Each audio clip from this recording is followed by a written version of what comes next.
अभी फंसी श्रीचंद के जाल में जी। हाँ दोस्तों, गुम है किसी के प्यार में की आने वाले एपिसोड में देखने को मिलेगा, जहां सभी अपने परिवार को बचाने के लिए लेती है एक बड़ा कदम सभी के सामने।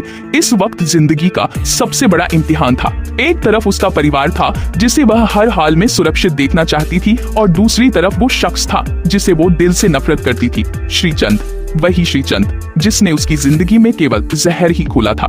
लेकिन आज हालात ऐसे बन चुके थे कि सभी को अपनी नफरत को दबाकर उस दुश्मन के साथ चलने का नाटक करना पड़ रहा था।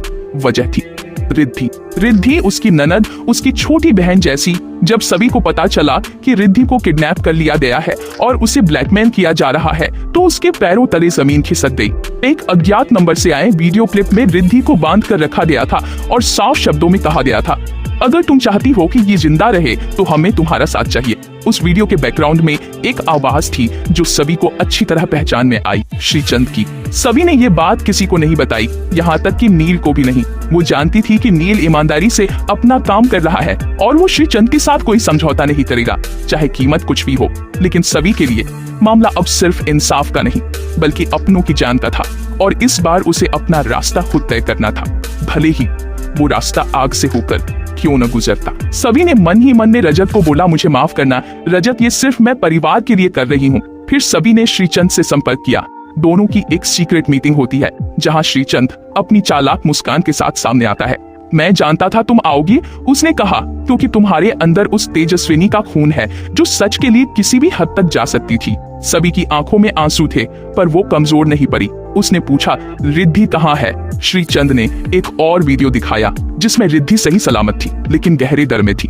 वो ठीक है जब तक तुम मेरे साथ हो, श्रीचंद ने कहा। शर्त साफ थी, सभी को उसकी गैंग का हिस्सा बनना होगा जैसे रजत था। उसे बिजनेस डील्स में शामिल होना होगा, लोगों से मिलना होगा और दिखाना होगा कि वो अब श्रीचंद की अपनों में है।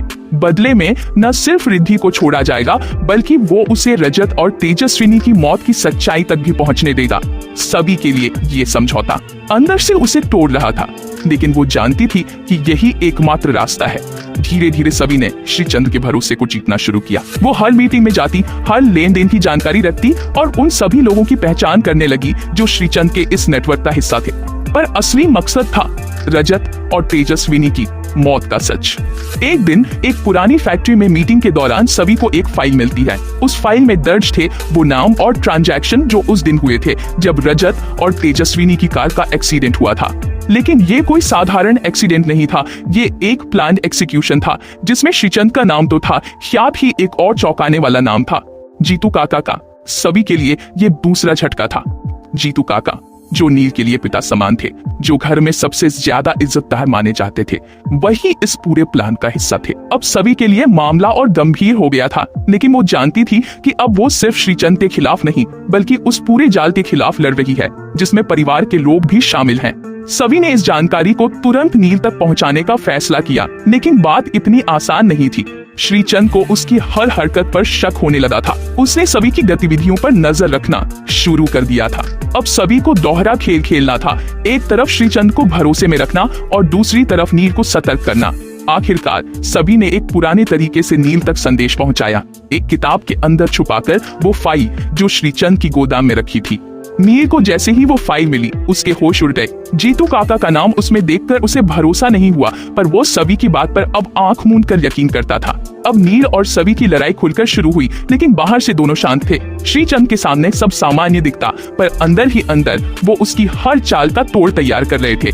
एक रात श्रीचंद ने सभी को अपने साथ एक बड़ी डील में शामिल होने को कहा। ये डील विदेशी क्लाइंट्स के साथ थी और इसमें करोड़ों के नकली हीरे बेचने थे।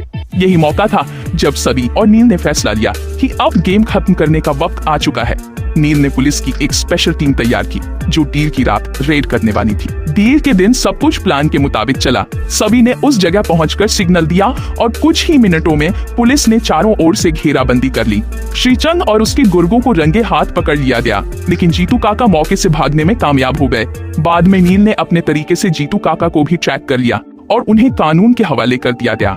अदालत में सभी की गवाही और मिले सबूतों के आधार पर श्रीचंद और जीतू काका को उम्र कैद की सजा सुनाई गई। अब सभी के सिर से एक बहुत बड़ा बोझ उतर चुका था।